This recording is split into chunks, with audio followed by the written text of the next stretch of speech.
નમસ્કાર દર્શક મિત્રો, સુરત ચેનલના સમાચારમાં આપ સૌનું હાર્દિક સ્વાગત છે। સૌપ્રથમ એક નજર આજના મુખ્ય સમાચારો પર।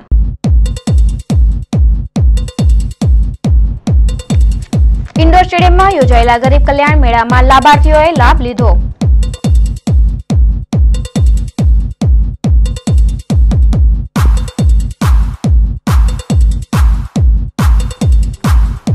કપાસિયાવાલા હત્યા કેસમાં દીપકને 11 દિવસના રિમાન્ડ।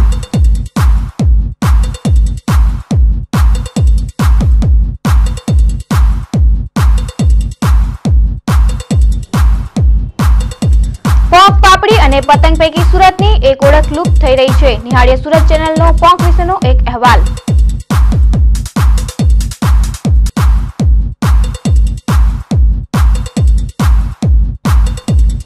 અને રિક્ષા હડતાલના નામે શહેર આખાને બાનમાં લેવાયું।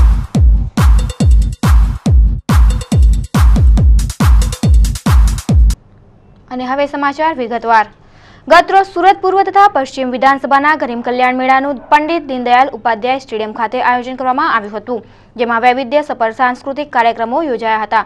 મેળામાં કુલ 26 યોજનાઓના ફક્ત પૂર્વ અને પશ્ચિમ વિધાનસભા મત વિસ્તારમાંથી 4515 થી પણ વધુ લાભાર્થીઓએ અંદાજે 3965.21 લાખથી પણ વધુની સહાયનું વિતરણ કરવામાં આવ્યું હતું।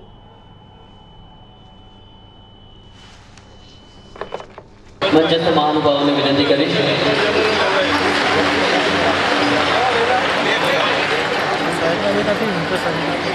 ઉમ્મીદ યોજના હેઠળ કુંવરી સાચીબેન અરુણભાઈને સહાય અર્પણ કરવા માટે મંચસ્થ મહાનુભાવોને વિનંતી કરીશ। ત્યારબાદ મેયર ફંડ એ યોજના હેઠળ મકવાણા અંકિત જનકકુમારને પણ સહાય અર્પણ કરવા માટે હું મંચસ્થ મહાનુભાવોને વિનંતી કરીશ। સફાઈ કામદાર વેલફેર ફંડ એ યોજના હેઠળ પ્રવીણભાઈ નાથુભાઈ એમને પણ સહાય અર્પણ કરીશું। મંચસ્થ મહાનુભાવોને વિનંતી કે આપ એમને સહાય આપશો। ત્યારબાદ નિરાધાર વિધવા સહાય એ યોજના હેઠળ પટેલ કલાબેન જયવદનભાઈ એમને સહાય અર્પણ કરવા માટે મંચસ્થ મહાનુભાવોને વિનંતી કરીશ। નિરાધાર વિધવા સહાય યોજના હેઠળ પટેલ કલાબેન જયવદન। નિરાધાર વૃદ્ધ સહાય યોજના હેઠળ મહેતા મુકુંદભાઈ નિરંજનભાઈ એમને સહાય આપવા માટે મંચસ્થ મહાનુભાવોને વિનંતી કરીશ। મુકુંદભાઈ નિરંજનભાઈને સહાય અર્પણ કરાશે। ત્યારબાદ સંકટ મોચન યોજના હેઠળ બંછોડે સુનંદાબેન અશોકભાઈને સહાય અર્પણ મોહમ્મદ અહેમદ કાદર એમને સહાય આપવા માટે મંચસ્થ મહાનુભાવોને વિનંતી કરીશ। સહાય અર્પણ કરવા માટે મહાનુભાવોને વિનંતી કરીશ।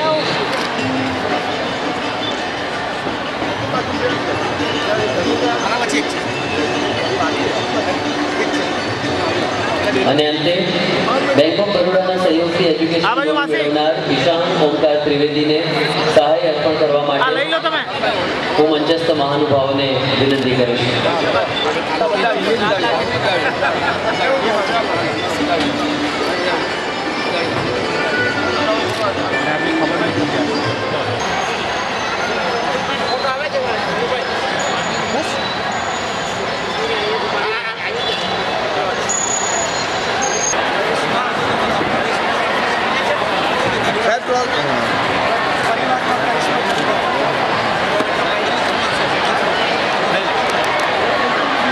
चलो बीजू बोलते हैं कौन શું નામ વિવેક ભાઈ આ બધું ફરી જાય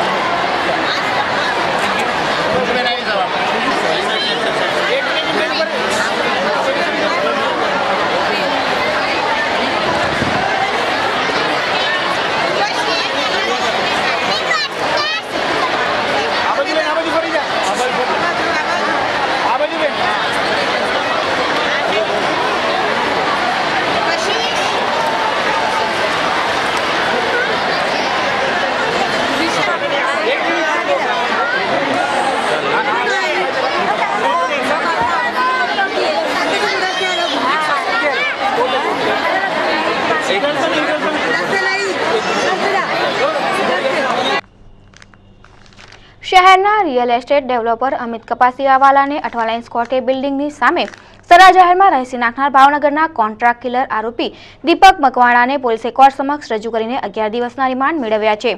પોલીસે રિમાન્ડના ગ્રાઉન્ડ રજૂ કરવા સાથે આ ઘટનાને અંજામ આપવા માટે દીપક મકવાણાને જે વ્યક્તિએ સોપારી આપી છે તેને ઝડપવા ઉપરાંત આ સમગ્ર ઘટનામાં કોણ કોણ સંડોવાયેલા છે તેની વિગતો તપાસ કરવાનું જણાવ્યું છે.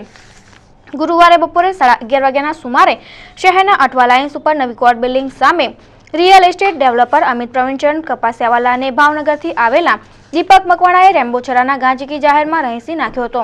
અમિતની હત્યા કરી નાસી છૂટેલો દીપક મકવાણા પોલીસના હાથે ઝડપાયો હતો. પોલીસે દીપક મકવાણાને કોર્ટ સમક્ષ રજૂ કરીને 14 દિવસના રિમાન્ડ મેળવ્યા હતા. રિમાન્ડના ગ્રાઉન્ડમાં રજૂઆત કરતા પોલીસે જણાવ્યું હતું કે હત્યારો ભાવનગરના આદર્શનગર ખાતે રહે છે.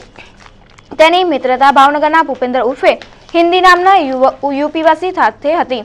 ભૂપેન્દ્રએ દીપક મકવાણાને સુરતમાં અમિતની હત્યા કરવા માટે ₹1 લાખમાં સોપારી આપી હતી, જે પેટે પ્રથમ 50,000 રૂપિયા આપવામાં આવ્યા હતા અને બાદમાં કામ થઈ ગયા બાદ બીજા 50,000 આપવાના હતા. અમિતને રહેસી નાખતા પહેલા આરોપીએ થોડા દિવસ અગાઉ સુરતની મુલાકાત લીધી હતી તેમજ અમિતના રોજ આવવા જવાના સ્થળોની રેકી પણ કરી હતી. રેકી કર્યા બાદ તે ભાવનગર પરત જતો રહ્યો હતો. ભૂપેન્દ્રને અમિતની હત્યા માટે સોપારી આપનારને ઝડપવાના બાકી છે. આ હત્યા કેસમાં ઘણા બધા ભેદભરમ ઉકેલવાના બાકી છે અને તેના માટે પોલીસે દીપકના 14 દિવસના રિમાન્ડ માંગ્યા હતા. ચીફ કોર્ટે દીપક મકવાણાને આગામી 9મી જાન્યુઆરી 2012 સુધીના એટલે કે 11 દિવસના રિમાન્ડ મંજૂર કર્યા છે. સુરતમાં પોંકનો સ્વાદ માણવાનો સિલસિલો લગભગ 70 થી 75 વર્ષ પહેલાનો છે. હાલમાં જ્યાંથી બાપુનગરની વસાહતો ખસેડી દેવાઈ છે ત્યાં શીતલ ટોકીઝ પાસે વિખ્યાત વિસ્તારમાં બોડીઓ ખૂબ મોટા પ્રમાણમાં થતી હતી અને શિયાળાની મોસમ શરૂ થતાં જ અહીં પોંકની લજ્જત માણવા સુરતીઓ ઉમટી પડતા હતા.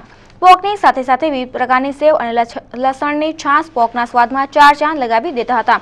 પરંતુ સમયની સાથે સાથે લોકોનો ક્રેઝ બદલાયો અને પોંક નગરી ખસીને સરદાર બ્રિજની નીચે સ્વામિનારાયણ મંદિર પાસે આવી ગઈ છે. છેલ્લા 40 વર્ષથી પોંકના વેપારી શ્રી કંચનભાઈ દારૂવાળાએ આ અંગે પ્રકાશ પાડતા જણાવ્યું હતું કે 1942થી પોંકનો ક્રેઝ વધ્યો હોવાનું મનાય છે. પોંક ખાસ કરીને સાયણ નજીક સિયાદલામાં મળતો અને ત્યાં જ લોકો ખેતરમાં જયાફત ઉડાવતા હતા. નવેમ્બર માસની શરૂઆતમાં જ બજારમાં પોંક મળતા થઈ જાય છે. આ વર્ષે વરસાદ ઓછો હોવાથી અને ઠંડી મોડી શરૂ થઈ હોવાના કારણે પોંકનો ભાવ પણ ગયા વર્ષ કરતાં વધુ છે. પરંતુ સુરતમાં થતા પોંક જેવી મીઠાશ બીજે ક્યાંય જોવા મળતી નથી.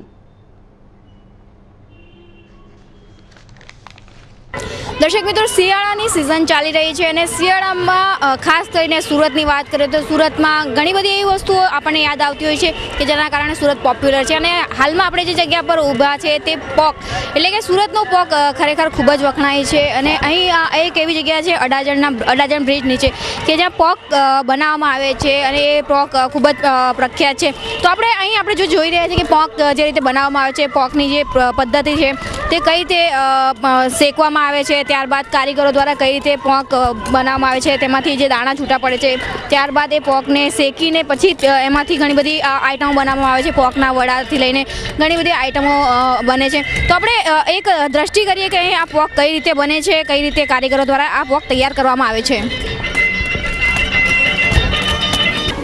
દર્શક મિત્રો, આપણે જોયું કે પોંકની તૈયારી બધી ચાલી રહી છે. તો હાલ આપણી જોડે એક અનુભવી કાકા છે કે જે વર્ષોથી અહીં પોંક માટે આવે છે. તો એમને આપણે પૂછીએ કે ક્યાંથી આવે છે, કઈ રીતે પોંક બનાવવાની પદ્ધતિ શું છે અને લોકોનો એમને રિસ્પોન્સ કેવો મળી રહ્યો છે. આપનું નામ? કંચનભાઈ દારૂવાલા. કંચનભાઈ, ક્યાંથી આવો? અડાજણથી. અહીં આપણે જે પોંક બને છે, પોંક બનાવવાની પદ્ધતિ શું છે અને દર વર્ષે આ જે સુરતમાં પોંક માટે જે લોકોની એક અલગ જ મેન્ટાલિટી છે કે ભાઈ શિયાળામાં પોંક અને ખાસ કરીને આ જગ્યા ખૂબ જ પ્રખ્યાત છે. તો તમારું શું કહેવું છે? પોંક પટકને પાપડી એ સુરતની ખાસિયત છે. જે કટાર ગામની પાપડી વખણાય તેમાં સુરતનો પોંક વખણાય છે. આંધળીવાણીનો પોંક એને માટે કહેવામાં આવે છે કે બે પળની વચ્ચે દાણો સંતાયેલો હોય છે એટલે લીલો પોચન મીઠો રહે છે. ને આપણે સુરતમાં તાપીના પૂરમાં આવવાથી ધરતીમાં એટલો બધો કામ પડે છે કે પોંક હંમેશા સુરત મીઠો જ આવે છે. પોંક બનાવવાની પદ્ધતિ કઈ રીતની હોય છે? પોંકને માટે છે ને રાખ લાવવી પડે. રાખની અંદર પછી લાકડા બાળીને એનો અંગાર કરવા અને ભરેલો અગ્નિ જે કહેવાય એની અંદર છે તે ડુંડા શેકવામાં આવે છે. પોંકમાંથી આ જે પોંક નીકળે છે એ પોંકમાં કઈ તમે એમાંથી કઈ વસ્તુઓ બનાવી શકાય છે? પોંક ડાયરેક્ટ પણ ખાઈ શકાય છે. પોંકના વડા બનાવે છે, પોંકનો ચીવડો બનાવે છે, કોઈ લોકો ખીચડી બનાવે છે. એ સૂકો પોંક હોય તેની બહાર જાય, ફોરેન જાય છે ને ત્યાં એ લોકો વેરાયટી બનાવીને ખાય છે. વર્ષો વીતી ગયા પણ સુરતનો આ જે વિસ્તાર ગણવામાં આવે છે ખાસ કરીને પોંક માટે ખૂબ જ પ્રખ્યાત છે. તો તમે કેટલા વર્ષોથી અહીંયા આવો છો ને આ વર્ષોમાં કોઈ ફેરફાર તમને લાગ્યા? મને આ ધંધામાં 40 વર્ષ થયા, પણ ધંધાને હવે જમીનો પણ ઓછી થવા માંડી, પાક પણ ઓછો થવા માંડ્યો ને મોંઘવારી વધવાના કારણે મજૂરી પણ વધવા માંડી. દિવસે દિવસે વેપારીઓ ઘટવા માંડ્યા છે. પહેલાં 1973માં મેં ચાલુ કરી ત્યારે 24 ભઠ્ઠી હતી, આજે 4 અહીંયા છે અને 4 પેલા જૂનામાં છે, 8 જ ભઠ્ઠીઓ થઈ. એટલે હવે આ ધંધો પણ હવે લાંબા ગાળો નહીં કાઢે, પણ 10-15 વર્ષમાં બંધ થાય એવું લાગે છે, કારણ કે ખેતરો જ નથી ને પાક થવાનો નથી. એમ તો તમને નથી લાગતું કે જે રીતે ખેતરો ઘટી રહ્યા છે એ અને જે રીતે જંગલ ઊભું થઈ રહ્યું છે, જે સિમેન્ટ કોન્ક્રીટના, એ ખરેખર ના થવું જોઈએ? પણ થવાનું કાંઈક પ્રગતિ કરે છે તો આ વસ્તુ તો જોઈએ જ. આ વસ્તુ જોઈએ હવે, મતલબ કે જે સુરતનું કેન્દ્ર છે એ મટીને બીજે વિકાસ થાય એવું લાગે છે. એમ કાંઈક બારડોલી છે, કરજણ છે, ભરૂચ છે, એ સાઈડમાં આ ધંધો ખસી ગયો, પણ સુરતનો જે પોંખ છે તેવી મજા તો બારડોલી કે કરજણ કે ભરૂચમાં નહીં આવે. સુરતીઓની તમને કેવો પ્રતિસાદ મળી રહ્યો છે આટલા દિવસથી? સુરતીઓને ખાવા પીવામાં શોખીન છે, એમાં તો માનવું પડે, પણ નવી પેઢી ખાતી નથી. નવી પેઢી ફાસ્ટ ફૂડના જમાનામાં નવી પેઢી પોંકનો બહુ એમ પહેલાં જેટલા છોકરાઓ જે હવે પહેલાંના જે વૃદ્ધો છે તેટલો શોખ નથી એ લોકોને. આ જે પોક છે એ જુવારમાંથી પોક બનાવે છે, જુવાર સિવાય કોઈ બીજા પોક? નહીં, આ પોંક સ્પેશિયલ પોંક, આ જુવાર સ્પેશિયલ પોંકની જ હોય છે. આ જુવાર સુકાઈ જાય તેના રોટલા ખાઈ નથી શકાતા, ફક્ત શિયાળુ પાક તરીકે આ જુવારને અપનાવેલી છે ને એટલે આંધળીવાણીનો પોંક પ્રખ્યાત છે સુરતમાં. તો સુરતીઓને તમારે આ માટે કંઈ કહેવું છે કે ભાઈ સુરતની જે આ વસ્તુ તમે? સુરતીઓને એક જ વિનંતી કે જો પોંક એક પૌષ્ટિક વસ્તુ છે, વૈદ હકીમો આની સલાહ આપે છે, એટલે જે કંઈ જેવી રીતે જે ટાળી આપણી નીરો એ તમે છે શિયાળામાં મળે છે, કટારકેમ પાપડી શિયાળામાં મળે છે, જે વસ્તુ છે તે એક પાક તરીકે શિયાળાના પાકને અપનાવીને પોંક પણ જે લોકો આરોગ્ય તો સ્વસ્થ માટે આરો છે ને આ ધંધો ટકી રહે એમ છે. દર્શક મિત્રો, જે રીતે કાકાએ કીધું તે પોકમાંથી વિવિધ પ્રકારની આઈટમો બને છે. હાલ આપણે જે જોઈ રહ્યા છે કે કારીગર પોકમાંથી વડા બનાવી રહ્યા છે અને ત્યારબાદ પોકને જે અલગ રીતે સેવોમાં મિક્સ કરીને ખાવામાં આવે છે. આપણે અહીં વિવિધ પ્રકારની સેવ જોઈ રહ્યા છે કે તીખી સેવ, મોળી સેવ, જીરા મસાલાવાળી વગેરે સેવ અહીં બનાવતા હોય છે. અને ખાસ કરીને આપણે જોઈ રહ્યા છે કે અહીં કઈ રીતે વડા તૈયાર કરવામાં આવે છે. આ વડાનો સ્વાદ પણ એટલો મસ્ત હોય છે કે જેના કારણે લોકો પોક માટેની વેરાયટી એ લોકોને મળતી રહી છે. અલગ અલગ પ્રકારની વેરાયટી ખાવા માટે લોકો દૂર દૂરથી અહીં સુરતમાં આવે છે. એટલે ખાસ કરીને આપણે જોઈ રહ્યા છે કે લોકોની સવારમાં પણ ભીડ છે. જે રીતે વડા બને છે તે રીતે પેટીસ પણ બનાવવામાં આવે છે અને એ આપણે જોઈ રહ્યા છીએ. આપણે આગળ જતાં જોઈએ કે કારીગર જે બનાવે છે એ કઈ રીતે બનાવે છે. એ ખાસ કરીને પોકમાંથી આખું પોકને વાટીને પછી ત્યારબાદ એમાં લોટ મિક્સ કરીને એ વડા બનાવતા હોય છે. અહીં વડા બનાવી રહ્યા છે તે આપણે જોઈ રહ્યા. ત્યારબાદ એની બાજુમાં પેટીસ છે અને આ રીતે જ લોકો પોકની વસ્તુઓ ખાતા હોય છે કે જેના કારણે, અને ખાસ કરીને શિયાળામાં પોક ખાવાનું એક એ હોય છે કે એના કારણે સ્વાસ્થ્ય પણ સારું રહેતું હોય છે. એના ઘણા બધા ફાયદા આપણને મળતા હોય છે.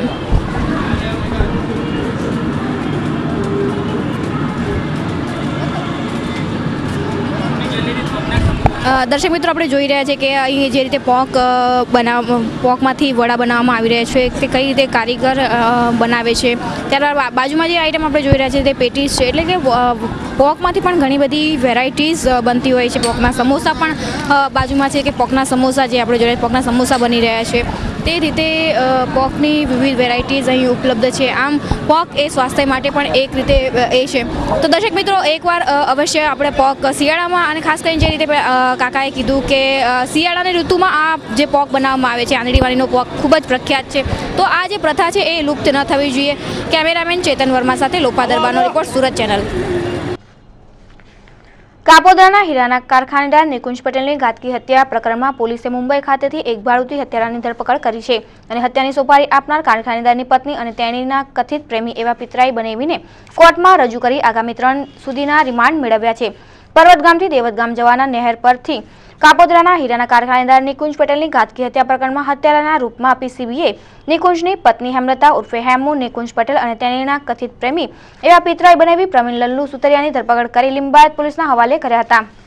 લિંબાયત પોલીસે એલબી ઝાલાએ ઉપરોક્ત બંનેને હત્યારાઓને ગતરોજ કોર્ટમાં રજૂ કર્યા હતા અને હત્યામાં અન્ય કોણ સંડોવાયેલું છે, હત્યાના પ્લાન ક્યાં ઘડાયો, પ્રવીણે હત્યાની સોપારી કોને આપી હતી અને મુંબઈથી આવનાર હત્યારાઓ ક્યાં આશરો અપાયો હતો તે વગેરે બાબતોની તપાસ કરવા માટે રિમાન્ડની માંગણી કરી હતી, પરંતુ કોર્ટ દ્વારા બંનેના આગામી 3 સુધીના રિમાન્ડ મંજૂર કર્યા હતા। ઉલ્લેખનીય છે કે પોલીસે હાથ ધરેલી પૂછપરછમાં નિકુંજની પત્ની હેમલતા અને પ્રવીણે હત્યાનો પ્લાન ઘડ્યો હતો।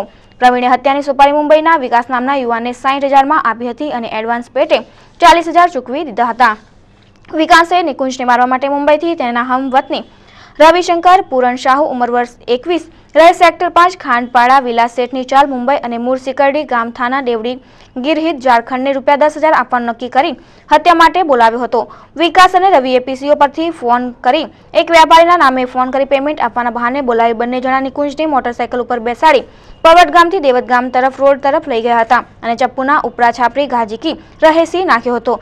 પીસીબીના હોડ કોન્સ્ટેબલ સુનિલ નામદેવ અને પોલીસ કોન્સ્ટેબલ વિપુલ દેસાઈ સહિતના ટીમે પોલીસ ઇન્સ્પેક્ટર MS શેખના માર્ગદર્શન હેઠળ મુંબઈ ખાતેથી રવિને ઝડપી પાડી લિંબાયત પોલીસના હવાલે કર્યો હતો।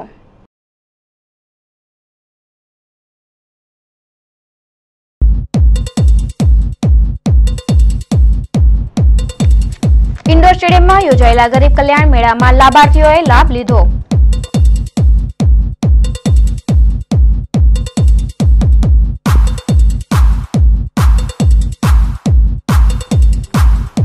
કપાસિયાવાલા હત્યા કેસમાં દીપકને 11 દિવસના રિમાન્ડ।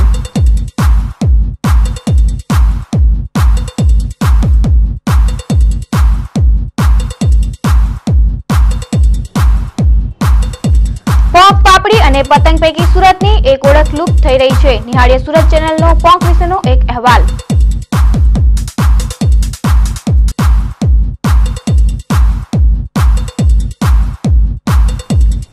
અને રિક્ષા હડતાલના નામે શહેર આખાને બાનમાં લેવાયું।